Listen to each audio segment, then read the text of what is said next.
the drama never ceases. I kind of get tired of covering the drama though, but I guess since that's what everybody's talking about, I guess I'll talk a little bit about it.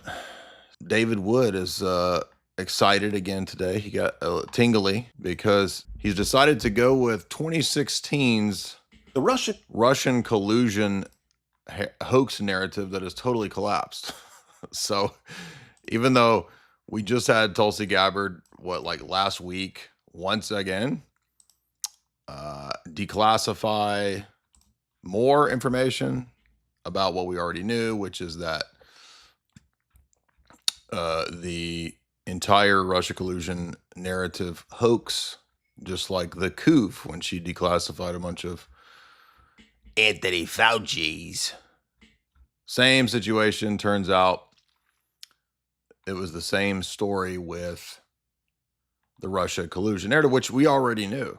We did many podcasts breaking down exactly Christopher Steele and exactly the British intelligence outfits that Hillary had concocted the whole fraudulent narrative. We were on it day one. We've talked about it, I guess, for 10 years. But in the mind of the ADIQ Muslim convert evangelical audience that makes up David Wood's audience, people who are about the level of a boomer, if a boomer was a fifth grader, in terms of understanding what's going on in the world, he's relying on the Russian collusion hoax narrative that the people on the right are now infiltrated with KGB operatives. Now, let's note that according to pretty well-known Orthodox priest, Father John Peck, who wrote this article many years ago, the entire Ukrainian schism that was created by the CIA and the State Department was an outplaying of the philosophy, geopolitically speaking, of Zbigniew Brzezinski. Brzezinski says we need to split the world of Orthodoxy. This will bring down Russia. We'll use like Ukraine. Betrayal is the norm of public morality, and this will help us. He says, this was written in 2023, and again, citing Brzezinski about the strategies of NATO, the Atlantic Council, the CIA, the State Department, all these Western operatives, all of these think tanks, NGOs, and foundations. And it's interesting that Fordham University, of course, plays a large role in this. Fordham rolled out many of their operatives for the last several years to attack and really to subvert orthodoxy. You have Sarah Riccardi-Schwartz, you have all of the academics, Demokopoulos, and all these characters who are notoriously pro-Skittles. And their whole idea is to really rainbow up the Orthodox Church. And one of the strategies that they use is the neoconservative Zio line that the Russian Orthodox Church and really the whole Orthodox world is essentially a bunch of KGB operatives, as if we're living in the 1950s. The Cold War has just kicked off, and Stalin is subverting with his fake Orthodox Church. Now, it's funny timing because I may just go ahead and make this talk for public purview, because we did a whole breakdown of the Mitrokhin archive and exactly what from KGB documents the structure of the compromising of the Russian church actually was. And it's this talk that we did right here. Liberalism, CIA, KGB, Vatican, Mafia, and the World Council of Churches. So I'm going to go ahead and just go in here and make this public again, because in the clips channels, I know several of the clips channels, you guys already had those clips for the member section from this talk queued up and were running. I apologize for telling you guys to take it down because it was a members talk, because given what is going on with all the nonsense, this is a very timely talk. So to the clips channels, if you guys want to, go ahead and re-upload that, and you can redo it and make it public now. I don't care. So I'm going to go in here right now and make this public, because people that want a longer breakdown, I know that the ADIQ audience of Muslim evangelicals that makes up David Wood's audience don't read books, and I'm being serious. They don't read. So for their benefit, for our benefit, I should say, for people that want to go a little bit deeper than fifth grade dialectics of good guy, bad guy in the Cold War, you can now come back over here to this live stream about the Mitrokin archives, which was a famous series of documents that were published in the UK by British intelligence about what the structure and what the level of infiltration of the Russian church was throughout the Cold War, particularly under the Stalin NKVD period, and then afterwards under Brezhnev and Andropov and these different figures. So here is this talk. Feel free to share it because it really will refute the absurdity of what we're going to hear, which I already know is going to be the lowest tier nonsense. So let's put him on fast speed here. I can't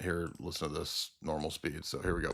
Military has been targeting Protestant churches in Ukraine, and I only found out about it by accident because no one bothered to tell me.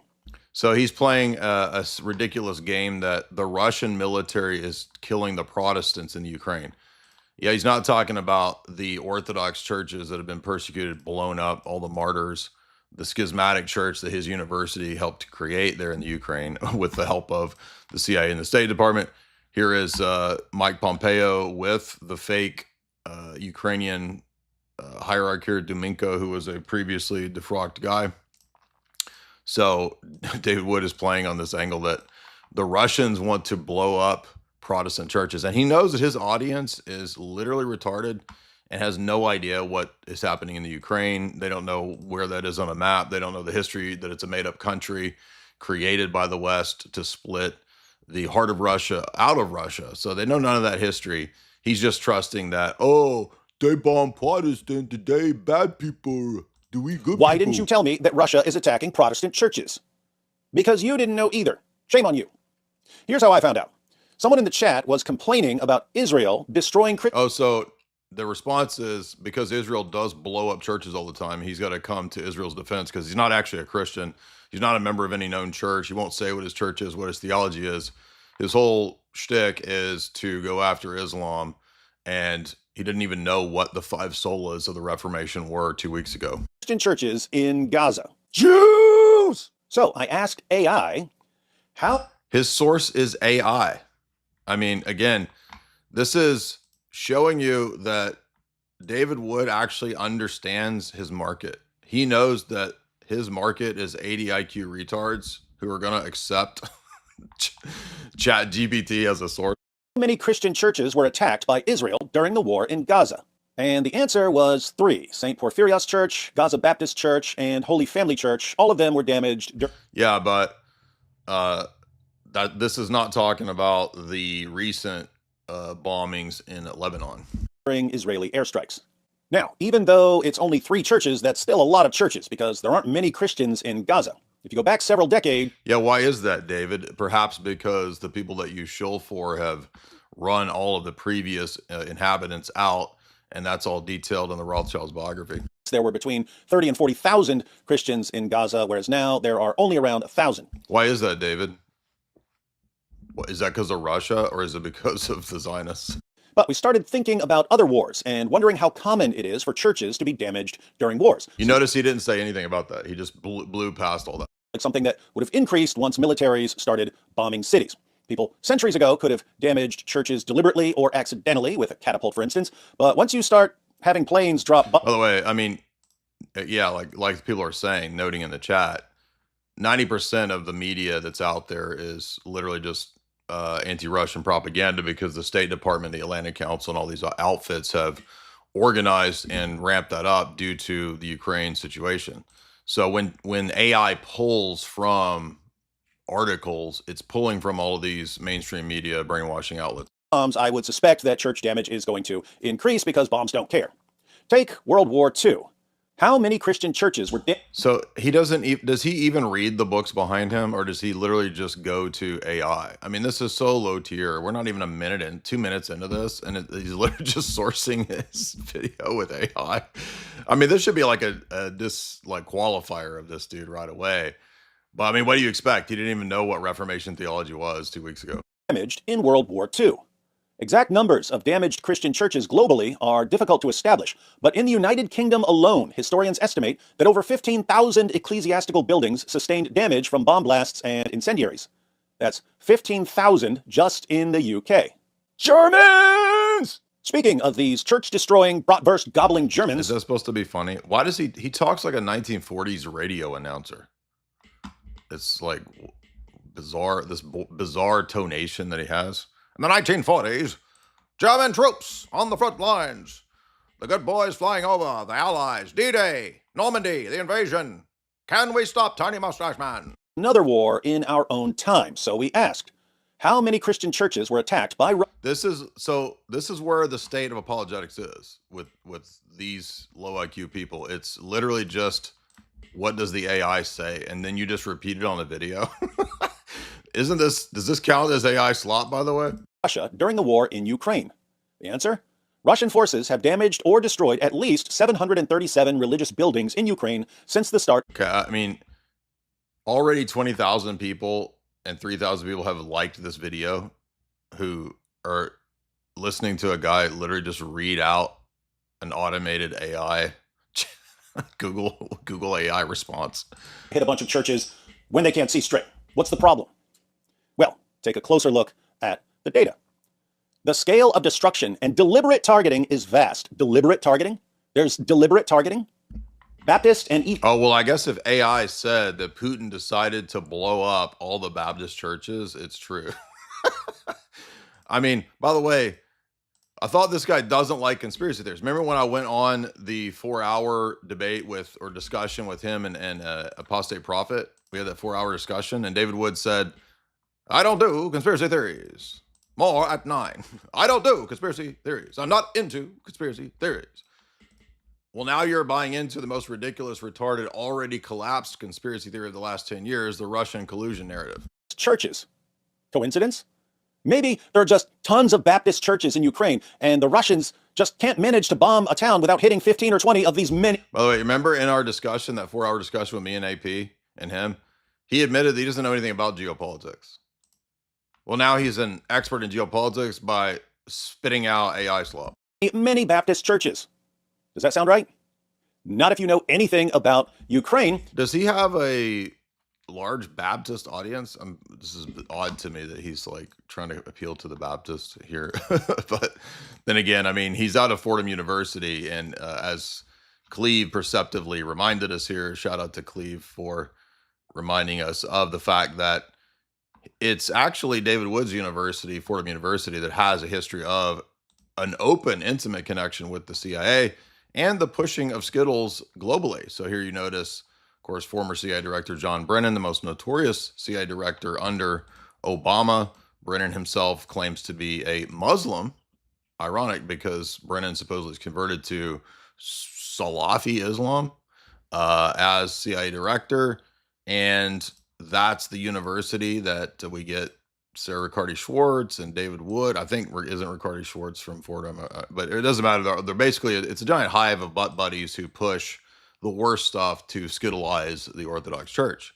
Lo and behold, they have a giant, they actually have an entire center there at Fordham named after, it's called the John Brennan Center.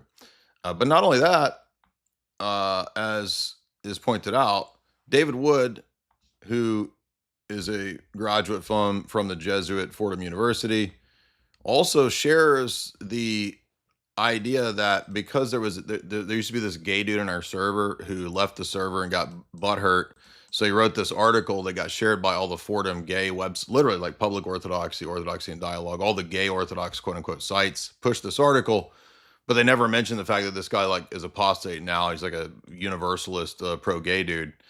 But that's the source that quote, the Ortho Bros run a cult and the Ortho Bros are KGB agents. That's literally what we have from these people here. So now remember, David Wood's logic is that if you like a post by someone bad, you're evil. Now Mahler and Chat JPT, his butt buddies, they all had Jake, the Muslim metaphysician, come on their channel. Wait a minute. I thought if you have a Muslim on in agreement, or if you agree with the Muslim at any point, you're supporting Islamic takeovers. So by that logic, when are they going to call out Mahler and Chat JPT? And why are they not calling out, why is David Wood agreeing with people like Sarah Riccardi-Schwartz and gay dudes? Does that then mean that David Wood supports the gay dude agenda and Sarah Riccardi-Schwartz's gender affirming transitioning of children. Well, I mean, by his logic, yes, he does. So that's what we're getting here is the propaganda from the lowest level of Gubertard. What percentage of the population of Ukraine is Protestant? Churches are being targeted. The only alternative explanation would be that all the Baptist churches just happened to be clustered in areas that were being bombed for other reasons. I mean, this is so like, why does this is so stupid and low tier? Does he think that Putin wants to go to war with Baptists? like the Ukraine conflict isn't about all of these other classical historical vendettas and all that kind of stuff. No, it's actually because Putin wants to go to war with Al Mohler and the Baptists. That's the real war here. But that's just not the case. Now, to be fair, lots of destruction is simply the result of war. Entire towns have been bombed to rubble. But damage to Baptist churches has been massively disproportionate. You'll notice, by the way, that there are no notes in the books behind him. In fact, it hardly looks like any of these books have even been cracked. This reminds me of the old Lofton era when Michael Lofton had a gigantic set piece behind him of books that look like they've never even been touched. So, again, look at the books behind me. They all have notes in them. I actually read the books. But he knows that his audience doesn't read books. He knows he's talking to ADIQ ex-Muslim evangelicals. So why is the Russian military targeting Baptist churches in Ukraine? The Russian military is predominantly made up of Russian Orthodox Christians, and many Russian Orthodox Christians aren't fans of Protestants and view them as fake or heretical Christians. Perhaps some of these soldiers see the war as an opportunity to level some Protestant churches. But beyond this denominational... So no evidence of this, of Putin's intent to destroy the Baptist churches in Ukraine. It's just, well, there are some soldiers that are Orthodox, so they think that there's heretics, so they probably are bombing them. Wouldn't Protestant evangelism look suspicious? Even though Protestants are a tiny minority in Ukraine, they use Ukraine as a base for evangelism. While Ukraine is a predominantly Christian nation, heavily shaped by Eastern Orthodoxy. Interesting. So you'll notice, by the way, these are the same people that say, we're all Christians. We're all Christians. But then they defend the evangelical missionaries going into all the Orthodox countries to convert people out of Orthodox Christianity. So they actually are liars. They act like, look, we're ecumenists. Why are you being mean and being exclusivist? We're all Christians. By the way, we're going to go into your countries and convert you. So these people are absolute idiot hypocrites. They're too dumb to even realize what a basic level contradiction that is. A variety of Protestant denominations, such as Baptists, Pentecostals, and Seventh-day Adventists, maintain an active and visible presence. The country is sometimes referred to as the Bible Belt of Eastern Europe, serving as a hub for evangelical training and church life. But as we pointed out, and I'm not saying it's good that churches get bombed. Obviously, that's a bad thing whenever it happens, whether it's Orthodox or Protestant or whatever. There's another reason why, as we pointed out in our long live stream, that it's more complex than just good guy, bad guy, right? David Wood knows his audience is dumb. They're just going to see this as who's good, who's bad. It's not just good guy, bad guy. In warfare, warfare is not just kinetic, but there's also warfare that is ideological and that is civilizational. And so Baptist and Protestant missionaries also function as a form of soft power. I'm not saying it's right that they got bombed. I don't even trust his ChatGPT AI numbers about the churches that are bombed. Who knows if that could just be made up by Bill Gates's NewsGuard or MSNBC, and then the AI is going to pull from those numbers. We have no way to know or verify that in some independent way. So we just are relying on David Wood's reliance on lying mainstream media. By the way, the same lying mainstream media that David Wood doesn't trust that pushes Islam in the West. You notice that. So it's a selective usage of the sources because David Wood would not support would not support the idea of the mainstream media telling the truth about Islam in the West. Oh, but wait a minute. They absolutely tell the truth about Russia and the Ukraine situation. So Protestants are serving the enemies of Russia. Why not destroy their churches? But we can go a little further, because the Russian invaders also deliberately attack some Ukrainian Orthodox churches, particularly Ukrainian Orthodox churches that don't bend the knee to Moscow. So now, these are the fake churches, as Father John Peck says, were set up by the CIA and the State Department, and you even have the CIA and the State Department people going over there, and we've shown this a million times, bragging that they did it. So let's look at this once again. The funny part is that the ecumenical patriarch didn't even recognize these people originally. He said they were fake, and then through the pressure, the State Department turned around and recognized them.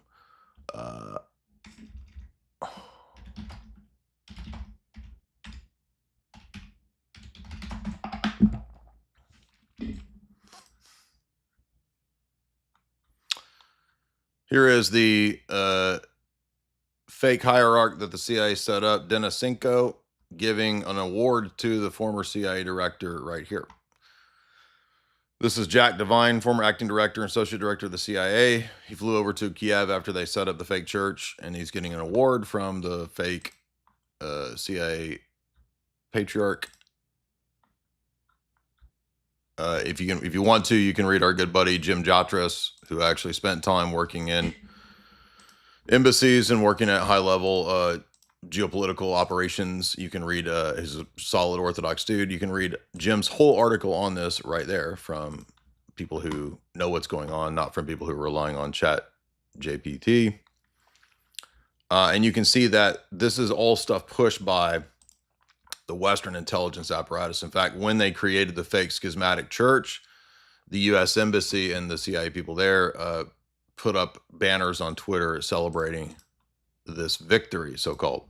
By the way, one thing that's interesting that I didn't expect in the Rothschilds biography, and I don't know if this is the origin of the fake made-up nation of the Ukraine. You know, Ukraine's a made-up nation. You guys understand that? It's not a fake. It's not a real country. It's a made-up country at the time of World War I. And it was used as a hedge against Russia. Then it was used by Tiny Mustache Man as a hedge against Russia. And now the U.S. and the CIA use it as a hedge against Russia. So all of these have been detailed for many years over here at Ortho Christian. If you want to read more about it, you can read tons and tons of articles over here where they've discussed it. We've done, I don't know how many podcasts on this, 10, 20. But remember, we're talking about very low information, low IQ people who don't know anything about any of this stuff. They just repeat whatever selectively is useful from the news feed for their argumentation. And again, if you really want the history of this, not even from a conspiracy perspective, but from the Mitrokin archives, which is from the Western intelligence perspective, I just unmembered and made public this talk right here. The archive, liberalism, CIA, KGB, Vatican, mafia. And looking back on it now, I shouldn't have told PsyOps. I shouldn't have told the Clips channels to take it down, because they actually had really good 40-minute, 1-hour versions of this talk. So if you guys who do the Clips channels, if you still have those sort of shortened clips, I apologize on reversing my decision, but the David Wood video made me change my mind. If you guys would go ahead and please re-upload those clips if you do have them. Excuse me.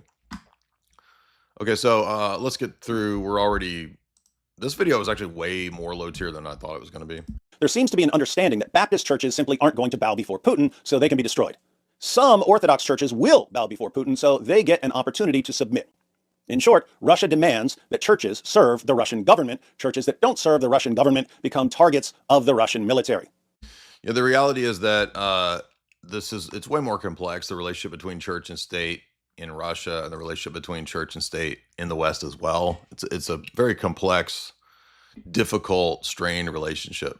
But he actually has an advantage here because he knows that people are not going to study this or read this. They don't care what the Mitrokin archives say about the actual tiers.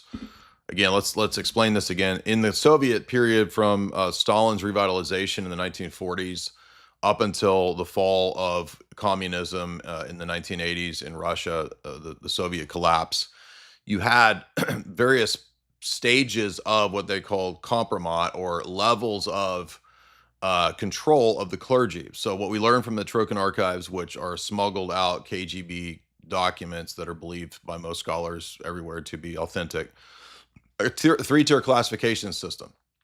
The first tier was people that were fully on board with the Soviet program. This included some of the Moscow patriarchs. This included people like Nicodem, Patriarch Nicodem. I forget some of the others that are listed in the archives.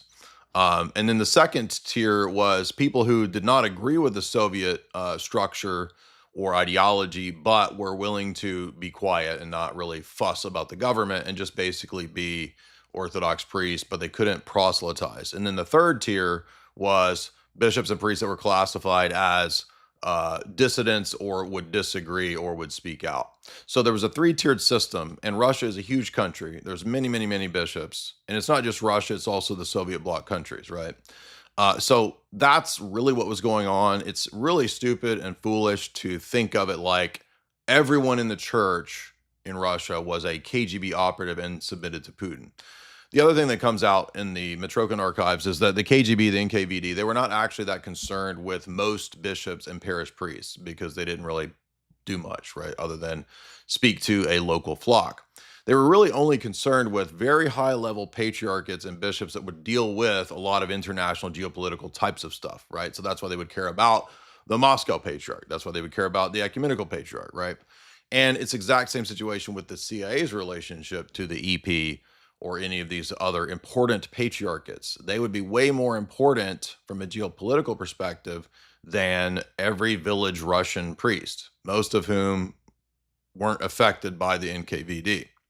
If you spoke out, though, you could be taken to a labor camp, etc. So that's the reality of the situation. And it's really stupid and foolish and unfair, especially to all the people who suffered under the persecution, who all these neocon goobers always like to refer to. The church, the Christians were persecuted by the Soviets in Russia for decades. Yeah, exactly. And then they turn around, you're all KGB. Now, wait a minute, which is it? Are we persecuted by the KGB, but we're also all KGB? It's totally retarded. It's like 1984 level, O'Brien level propaganda that contradicts within like two sentences. Okay. The relationship is very complex. And it's the same relationship, whether you know it or not, that the churches and denominations in the West have to the State Department and the CIA. Do you know it's no different? Duh. Because the state always has a vested interest in utilizing every means at its disposal to extend power. That's what the state does. So they're going to use the Jehovah's Witnesses. They're going to use the Baptists. They're going to use whatever Orthodox they can. They're going to use the Roman Catholics as much as they can. And we know about this, for example, from the declassified doctrinal warfare program. So why didn't David Wood mention any of this, by the way? Well, he doesn't know any of this stuff, first of all. But the doctrinal warfare program was the CIA's project throughout the Cold War to utilize all the churches as forms of soft power, including recruiting operatives, recruiting high-level churchmen. And you might say, well, that's because the Soviets were the bad guy, we're the good guy. It's not about good guy, bad guy. The people that they're recruiting are like gay people, dummies. Gay priests, gay Jesuits. That's who we're talking about here. We're not talking about loyal patriots, although they would use some loyal patriots for sure. We're talking about people who are susceptible to and amenable to all types of compromise. We mentioned, of course, Cardinal Spellman being one of the most famous examples, and a much higher level player actually working for the FBI, actually working with the OSS, and OSS mentions actually working with the CIA to liaison between the president and the mafia and the CIA. I mean, Cardinal Spellman was like doing all of this. And many people think Cardinal Spellman was also perhaps gay and was also compromised. Makes perfect sense. That's exactly, unfortunately, what happens when you fall into these scenarios. But what I'm getting at is that it's not only in Russia or only in, this is what happens, unfortunately, throughout the world. It's not new either. In the ancient church, the state would try to send spies into the church. The state would try to buy off the bishops and make the bishops Arian or semi-Arian. In fact, some of the first books that I ever read on the church fathers were about the persecution of the churches and how the state saw ideologies like Arianism or semi-Arianism as perfect tools to make the state the ultimate deity. And we know about this prior when we think about the Caesars. Everybody knows, oh, the Caesars persecuted the church because they wanted to say you have to bow, you can bow to any god, but you also have to say Caesar's God, right? That was what they told all the early martyrs. And the martyrs died because we're not going to say Caesar's God. We will honor you as the legitimate public authority, providentially speaking, but we're not going to worship you as a deity. And that's why there's all those martyrs in the first 3 centuries. But do you think that the state just gave up? Because we all know there are many heretical emperors, right? And the heretical emperors tended to want some kind of weird, deviant theology, not just because they were heretics, but because from a state perspective, it would allow them to control those churches. You get the same idea when, under the split in ancient Israel between Jeroboam and Rehoboam, the true worship was in Israel. It was in Jerusalem, right? It's the city of David.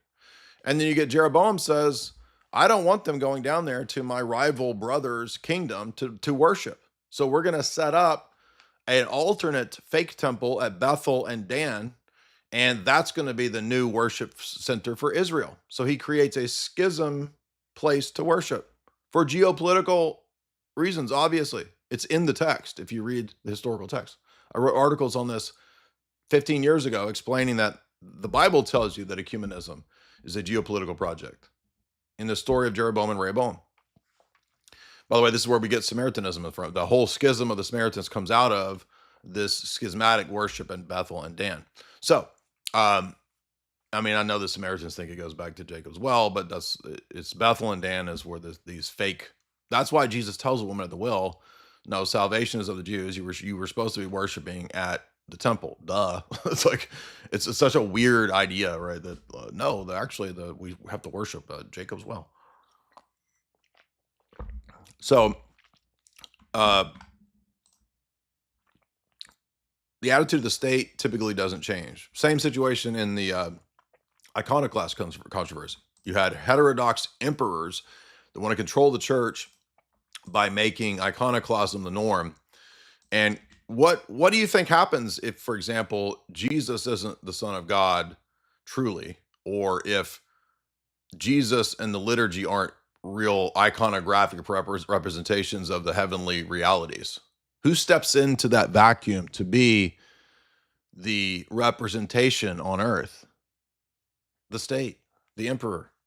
You notice the state always has a vested interest, not just in power, but also in controlling and using heterodox ideas. If you remember reading the letters, for example, that we highlighted many years back from St. Photius about the Bulgarian missionaries, or excuse me, the Carolinian missionaries sent into the Bulgarian Orthodox nations, who were sent by Charlemagne to proselytize the Orthodox nations into the new revised creed with the Filioque. Why do you think Charlemagne wanted missionaries going into those countries to get them to say the new creed? For geopolitical reasons. Because now they're agreeing with his church. And then later on, why do you think the papacy wanted to confirm all the bishops in the world and make everybody say his Filioque creed?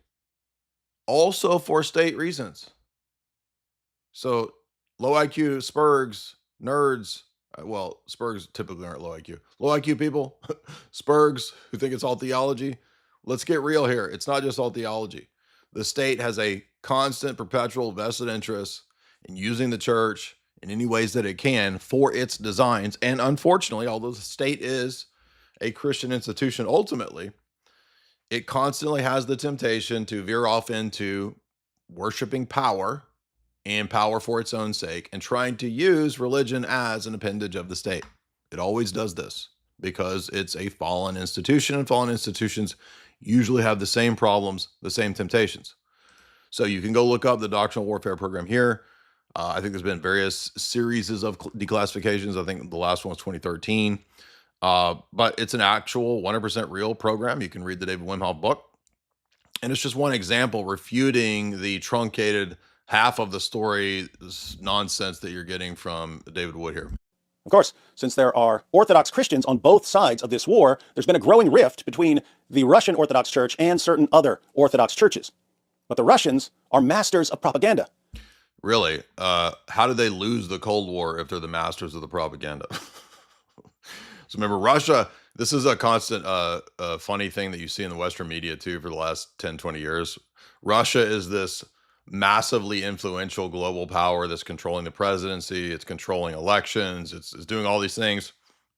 they're masters of psychological warfare. Oh, they're also a collapsing, failing, broke, poor country that can't do anything. So, I mean, this is the guy who literally, like 3 weeks ago, learned what the solas were. He didn't even know what Orthodoxy was, according to his own but now he's going to tell you about Orthodox geopolitics and the history of Russia's active measures doctrines. And we've heard about Russians funneling millions of dollars to Western influencers to... Oh, so what does he go to? He goes to Wired magazine, and the few $1 billion that went into a thing that was connected to Tim Pool's thing that immediately fell apart. It didn't even happen, which would have been minimal influence, right? So this is laughable given the monolithic juggernaut of Western billions and billions of dollars of gay propaganda of Western media versus a tiny fraction, few $1 million of Russian media. Spread Russian disinformation and to amplify U.S. domestic divisions. How come David Wood doesn't mention anything about Israeli propaganda in the West? I wonder why. They want to amplify divisions in the U.S. They want to weaken the resolve of Protestants and... I wonder, it must also be the case that David Wood, you'll notice too that it shifted away from the theology. I thought we were debating icons and the solas, but he's now fallen into just pure boomer slop. I'm going to go back to Cold War boomer slop narratives, right? That Russia wants to destroy the Baptists. Russia is in a global conflict against the Baptists, who are like basically absolutely ineffectual when it comes to anything politically, right? I mean, the whole history of the Baptists is that the states is Satan, right? The Baptist theology is basically there is no state, God's against the state. But no, it's actually, that's why Putin wants to destroy all the Baptists. Putin's at war with the Southern Baptists. Catholics to help clear a path for future expansion. But they don't want to lose the support of other Orthodox Christians. On the contrary, they want the entire Orthodox Church working for Russia. So wow, this is amazing. How did David Wood come to such precise geopolitical expertise within 2 weeks of just learning about Orthodoxy? What sort of Russian propaganda should we expect? Well, if I were Putin and I wanted to use the Orthodox Church for propaganda, I'd try to develop an online coalition of Orthodox Christians and pit them against Protestants and Catholics. Interesting. So we knew he was going to go to that we're all operatives of Putin. And it's funny because I've been hearing this even before I was Orthodox. I remember hearing this back like even in 2012, right? Because I wrote for various journalistic outfits like 21st Century Wire that were against the Assad regime being toppled. And so if you're against the Assad regime being toppled, you have to be a Putin stooge. Remember, the entire mainstream media and academic apparatus was running a giant campaign that all of the alt-right and the alt-light influencers are all part of a vast Russian influence network campaign. And the way that they determined this was, well, did this person go on Russia Today? Did this person have a conversation with Dugin on a podcast? Well, then he's a Russian operative because they had that conversation. Remember, Tucker goes and interviews Putin. Well, he's a Russian agent. There's no other way. If you have a conversation with a person, obviously you're an operative and an agent of that outfit. So by that logic, which is the David Wood logic, Mahler and ChatGPT are now Sunni Muslim operatives. By the way, remember 2 weeks ago, what was David Wood saying? We're Muslim operatives. We're cooperating with the Muslims to collapse America. Now we're actually all Russian spies, and we all work for the KGB. I hope he actually says the KGB, because that'll be even funnier, given that there's not been a KGB for like over 30 years. Sure, these Orthodox Christians of various backgrounds view themselves not as useful idiots for the Russian government, but as defenders of holy orthodoxy. I'd encourage all Orthodox Christians to work together in this righteous battle for the one true church. But I would definitely make sure a Russian Orthodox influencer remains firmly in control of this alliance so he can steer the group wherever I want it to go. And I'd probably try to keep everyone distracted from what I'm doing by focusing on Israel. Say. So even though Bibi Netanyahu says in videos, we have the Americans by the balls, they do what we want. Even though Trump himself says that he went into this war because Bibi wanted it and now he regrets it. No, it's all Russian collusion still. So it's weird to actually see a person in the media still denying that there's Israeli influence in the West in terms of media, I mean, this guy is something else, man. Did anyone else notice that the rise of the Orthobros coincided with Russia's invasion of Ukraine? Oh, so now he's gone full schizo. I thought conspiracy theories were bad. Like I was on your podcast a few months ago with AP, arguing with you about the nation state of Israel and the history of its founding and the relationship to the Rothschilds. And you were adamantly how you're not into any conspiracy theories. You're totally anti-conspiracy theory. But now you're on 10 years ago's fake debunked conspiracy theory of Russia collusion. Did anyone else notice that the supreme leader of the Orthobros is a Russian Orthodox walking clown emoji named Dyer, who uses Stalin-esque threats and intimidation? Stalin-esque threat. What are the Stalin-esque threats? I mean, this is almost like satire. I mean, is he being serious here? I can't. It's almost like he's trolling, right? Like, yeah, I do. We actually made the joke that I look like the Reno 911 cop guy on purpose, and does he not realize, like, yeah, we write comedic stuff, dude. I do that as well. So let's hear that part again. That was good. And did anyone else notice that the supreme leader of the Orthobros is a Russian Orthodox walking clown emoji named Dyer, who uses Stalin-esque threats and intimidation to keep his followers in line? The threat here he's going to talk about is this guy who ended up being a gay dude that got butt hurt to touching too many butts, coming into our Discord server like 5 years ago. And he got mad because there's a policy that Orthodox have that if you're going to be a public teacher, you can't be anonymous. And so that's, for example, not just like in the Discord, it's also sort of the OCA clergy guidelines and all that, especially for clergy. You can't be a public Orthodox teacher and be anonymous. So the guy that he's talking about, who, by the way, now is a pro-gay universalist apostate guy, which is what we said all along, that guy would be totally a subversive weirdo. Lo and behold, he turned out to be a subversive weirdo. This is his source for why we run a Stalin cult. And that's funny, too, because this is the exact line that Ruslan had. Remember, Ruslan said, what did he say a few weeks ago? If Dyer is your leader, the Pope of the Ortho Bros, you're in a cult. Dark times are ahead. Dark clouds are coming for you.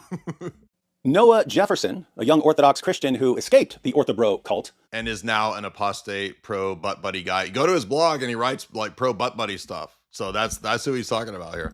Said that the Orthobros only use theology as ballistics against the other. Whoa!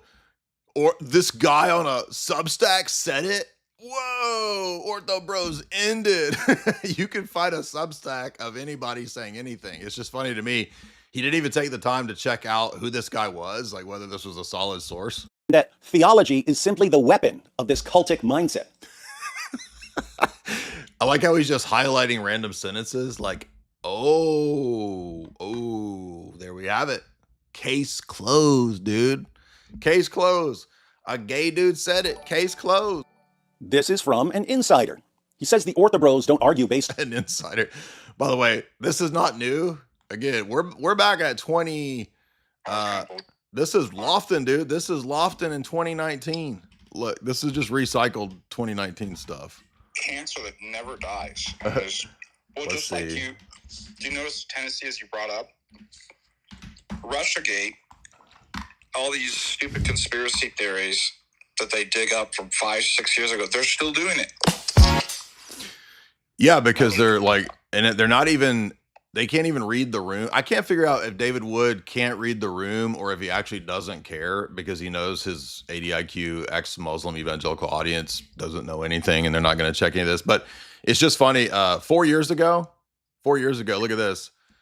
Go back 4 years ago, Michael Lofton right here, Dyer inner circle exposed by former Dyer, right, bro? It's the exact same article. On June 3rd. So all they did was just Google Ortho Bros exposed. They find the same article written by a gay dude. In 2020, I learned of and joined the Orthodox Christian Discord server ran by Dyer.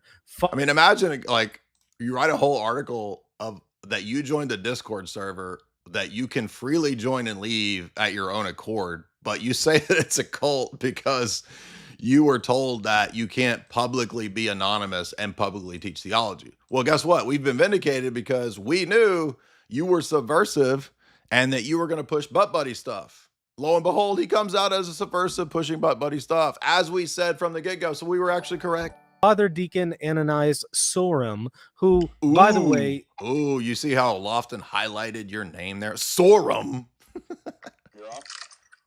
still tries to, often attacks Catholics, constantly attacks. So notice Lofton did the exact same thing that he's doing, which is because they attack Roman Catholics in terms of debates, I'm going to play on the fact that the Ortho Bros are a cult, and I'm going to say that they're going to war against the Catholics. And then what's he do? Exact same thing. I'm going to appeal to the Baptist that the Ortho Bros are part of Putin's global war to destroy and genocide the Baptists. On their passion for theology, theology is simply a weapon to wield against Protestants and Catholics. Yeah, he escaped. It's a Discord server. You can come and go at will, dude. Nobody's forcing you to be in the Discord server. I escaped the trauma of the Discord cult they went into my computer and they wouldn't let me leave. I couldn't exit the Discord. Is a tool to help them spread propaganda. Here's how Noah describes Jay Dyer. Jay Dyer is a regular host of Alex Jones' InfoWars and is increasingly becoming a notable figure in the right-wing and far-right online. Oh, wait till Monday. Wait till Monday. So, in other words, what happens? Oh, finds out, he's secretly a butt buddy. It's actually because he hates right-wingers and he wants to come after us. Sphere, while already being perhaps the most popular and influential Orthodox online personality. Dyer caters to this online culture in his aesthetics, conduct, and media content. His presentation of orthodoxy also takes advantage of the US culture wars and plays upon the recent fascination of the right wing and far right with Russia as the bastion of moral values and Christian power. It should be noted that Dyer and most of the clergy associated publicly with patristic faith are members of ROKOR, the Russian Orthodox Church outside of Russia. It's not even true. Most of our most of the mods in Discord aren't even ROKOR. That's not even true. And patristic faith, not everybody's Orthodox that publish articles. ROKOR Orthodox that publish articles. Yeah, this is all just made up bullshit. And while Dyer selectively uses the work, it's literally. Remember we said it's the conspiracy guy with like all the threads, right? Of oh my gosh, pro-masculinity. Yeah, he actually doesn't he mention toxic masculinity in there too? Cult, right? And they're just connecting all these things. Right. And by the way, notice this liar and slanderer that wrote this article in Substack that turned out to be gay and apostatized. Notice that who did he join up with right after this? Sarah Ricordi Schwartz and Fordham. Yeah, all of the Fordhamites and stuff like that. Yeah, we had predicted all that. We said right away the trajectory of this guy would be that, and that's exactly what happened. Of neo-patristic theologians and favors Neopolemism, his outlook on 20th to 21st century Orthodox history seems to be that of the anti-ecumenical, anti-modernity, and pro-monarchist strand in the... There we go, based. So that part you got right. Russian Orthodox Church outside of Russia. Because of this, it is telling that Dyer consistently and outspokenly attempts to undermine the credibility of the Orthodox Church in America and its bishops. Dyer perpetuates the defining of America as enemy of Orthodox. So David Wood is reading this part to try to get segments of the Orthodox Church to be divided against us and come against us. And by the way, this is what Lofton did. He's just literally repeating the playbook of Lofton like 4 or 5 years ago. It's the exact same thing. It doesn't work. These guys don't understand that like all of this stuff, all it does is bring the smarter people and the more open-minded people to our side. And then they see how retarded this like 80 IQ boomer propaganda is. And they realize, actually, they know what they're talking about. These aren't retards. By frequently labeling those who defend the Orthodox Church in America Ameridox, a pejorative meant to bring their orthodoxy into question by identifying them with America as degenerate. Yeah, while that's actually correct, based. directing his followers towards the Russians. This Dyer guy sounds kind of based. What's up? This Dyer guy sounds... By the way, we don't just send people to ROKOR. That's not true. We send people to wherever. You guys have heard us a million times say, find whatever the best church is locally to you. We talk about, the last live stream we did was that it's not actually Orthodox to identify yourself as the jurisdiction. If you're baptized into the Orthodox Church, you're an Orthodox Catholic, not a jurisdiction. Orthodox Church outside of Russia. Now, I suspect that most of the Orthobros don't realize that Putin is pulling their puppet strings. This is so stupid because this whole narrative of Cold War stuff is ignoring the fact that the existence of ROKOR itself is coming out of Bolshevik persecution. So the West helped and facilitated the immigrants, the White Russians, to come to the West when the Bolsheviks were persecuting them. So the fact that Western operatives, Western intelligence people help, British intelligence help those people come to the West does not mean that therefore they work for Putin. In fact, the whole origins of these groups are out of the Cold War and fleeing those types of persecutory situations. So again, total ignorance, he has no idea what he's talking about with the history of the church. And even if you explain it to them... By the way, but why are you surprised? This is a person who literally a few weeks ago didn't know what the solas were. He didn't know if he had any positions on Sola Scriptura. But now he's an expert in Russian church history. He still won't be able to see it. Cult tactics keep people from realizing they're in a cult. But some of the leaders obviously know what's going on here. So let me go ahead. So how do we, all he did was like cite 4 lines from that Substack article. How does that prove it's a cult? How do you even run a Discord cult? I mean, you would have to be involved in the people's lives in some way to actually be, because anybody can freaking leave the Discord at any point. This is so stupid. I saw another one that just was like that too, where somebody was going off on you and then brought up my name and stuff like that. And was saying it was a cult. And every single time, anybody that's booted, first of all, we have clergy in there. Yeah, there's David, run it.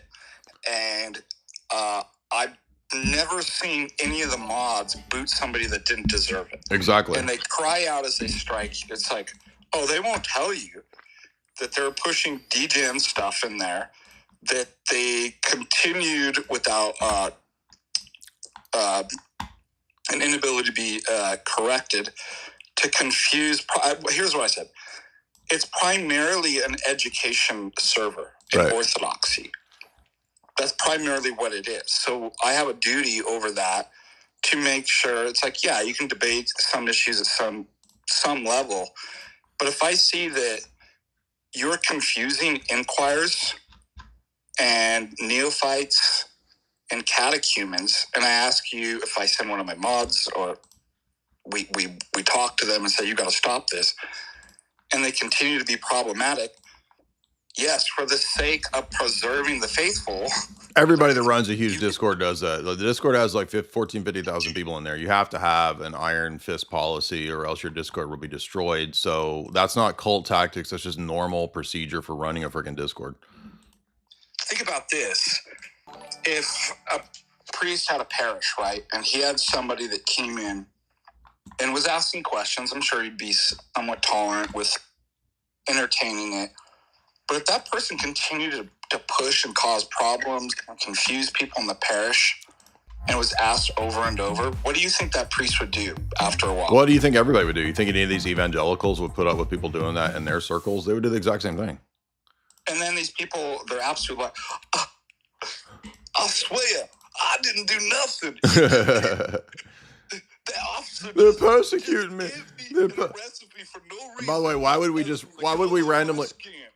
we randomly pick some dude to just persecute? Like, so for no reason whatsoever, we just pick this one guy to just, let's be mean to him. And ask, hey, J. Dyer, or should I say, Comrade Jayevich Svidrigailov Dyerovsky. That was so stupid, dude. That was like the lowest tier. Like, who would even find that funny, bro? Just because your barely literate army of orthodrones fell for these low-level manipulation tactics?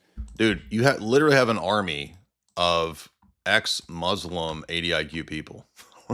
I don't think the ortho bros are the people that are low IQ. Like, we actually read books. Your books behind you have never been cracked, dude. Come on.